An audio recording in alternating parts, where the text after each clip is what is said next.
Moi, ça t'impo mi apese shi ya pa anti jo zini yemba. Mpe ya pa ango jo mishuni along chungte yemba we. A jo pa ango pati ntsobze mo mhimlu kwa. Ane mishuni long chungte yemba we. Mpe lenga wa yanjo tufone pati wo mo. Nkone pati mhimlu kwa. Bon, mpe que yango ya pa ango le kizozo.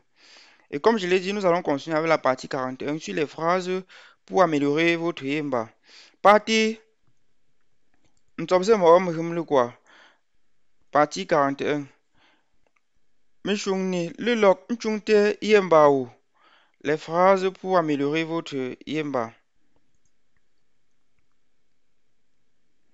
Atongne anemeng.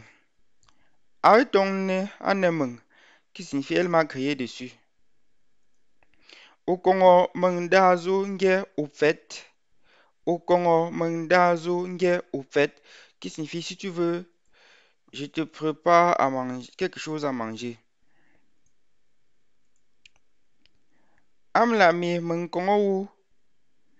Amlami mengkongo ou. Qui signifie c'est parce que je t'aime. Si de okwe. Sido que, qui signifie Sido est morte. Ici, là, c'est le passé 1. Ça, ce sont marqueurs du passé 1. Akoroze nkera ngia. Akoroze nkera ngia. Qui signifie qu'est-ce qui peut encore m'arriver maintenant. Akoroze nkera ngia.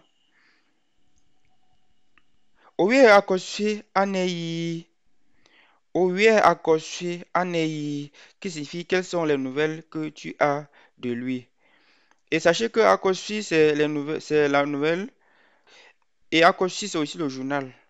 Donc, il ne faut pas confondre. Akoshi, la nouvelle. Akoshi, le journal. Mengshi e pou. Mengshi e pou. Qui signifie je viens avec toi. Mengjo pou. Mengjo pou. Qui signifie je pars avec toi. Mpoko mengjo. Mpoko mengjo. Qui signifie on part ensemble. On part ensemble. Peshungne ane accord. Peshungne ane accord.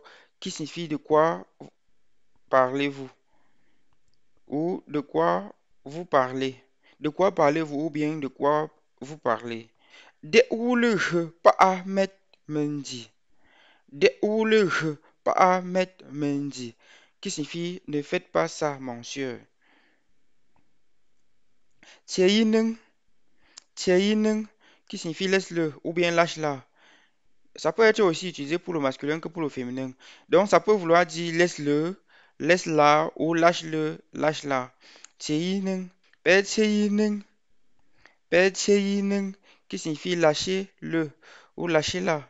Sou, sou, qui signifie descend. Ça peut même être déclaratif.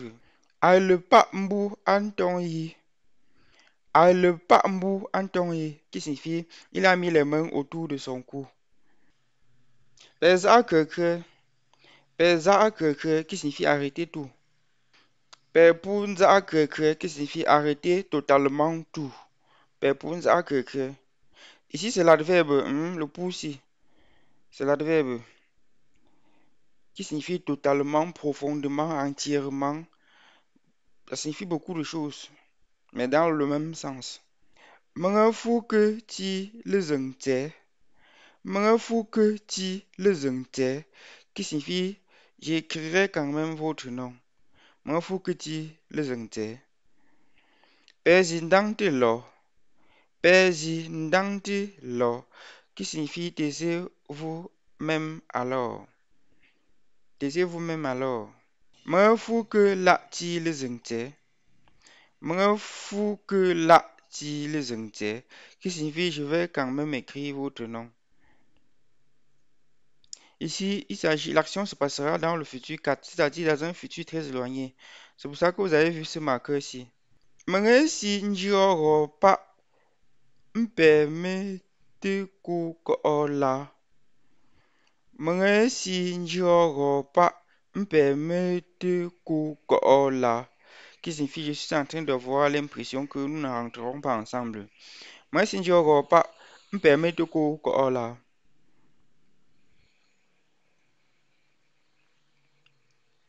Mais tu es entre qu'on a Mais tu es entre qu'on a qui signifie on est maintenant que dans le temps additionnel. Mais tu es entre qu'on a Patricia le nous melo. Patricia le nous melo. Qui signifie Patricia a que bu le vin. Ici, c'est le subjonctif. Patricia le nous melo. Patricia le nous melo. On traîne énormément ici. En haussant le ton, bien sûr. Je vous avais dit que lorsque il y a une double voyelle ou bien une double consonne dans la langue Yimba, on lit comme si c'était un ton haut traîné. C'est le quatrième, c'est en effet le quatrième ton même. Le ton haut traîné. Comme ici, on a dit Patricia le nous melou. Patricia que bu le vin. Jani ne ou ntanga mela. Jani ne ou ntanga mela. Qui signifie Janine est que en train de mentir. Mange ta ntinge ntang sa. Mange ta ntinge ntang sa qui signifie je suis qu'un simple commerçant. Ici, c'est également le subjonctif. Donc, à chaque fois que vous verrez, souvent, ça va être généralement une triple voyelle. Sachez qu'on a affaire au subjonctif. Bon, si on n'a pas encore vu ce terme verbal, on le verra. C'est très subtil. Et souvent, lorsque on s'exprime à Yemba, beaucoup de personnes sont tellement rapides à s'exprimer que ça ne ressort pas. Mais pourtant, lorsqu'une personne s'exprime en, en temps posé, vous allez voir que ça va ressortir. Je relis un peu ici pour que vous voyez. Menge ta ntinge ntang sa. Menge ta ntinge ntang sa. Menge ta ntinge ntang sa. Qui signifie je suis qu'un simple commerçant. Okera, okera, qui signifie tu feras quand même comment. Okera, tu feras quand même comment. Ou bien tu feras quand même quoi. Okera, okera, qui signifie tu vas quand même faire comment. Ou bien tu vas quand même faire quoi. Yeta tozi, yeta tozi, qui signifie donne aussi ma part de nourriture. Sachez que le zi ici présente plusieurs choses à la fois. Lorsque zi est placé à la fin de la phrase, il est l'équivalent de aussi. Maintenant, lorsqu'il est dans la phrase, il est l'équivalent de même. Exemple en Yemba, on dira mrezi nda. Mrezi nda, ça signifie j'ai même pleuré. Alors, le zi dans une telle circonstance se retrouve à l'intérieur de la phrase. Mrezi nda, j'ai même pleuré. Ye zambab zi lo. Ye zambab zi lo, qui signifie donne aussi ma part de viande alors.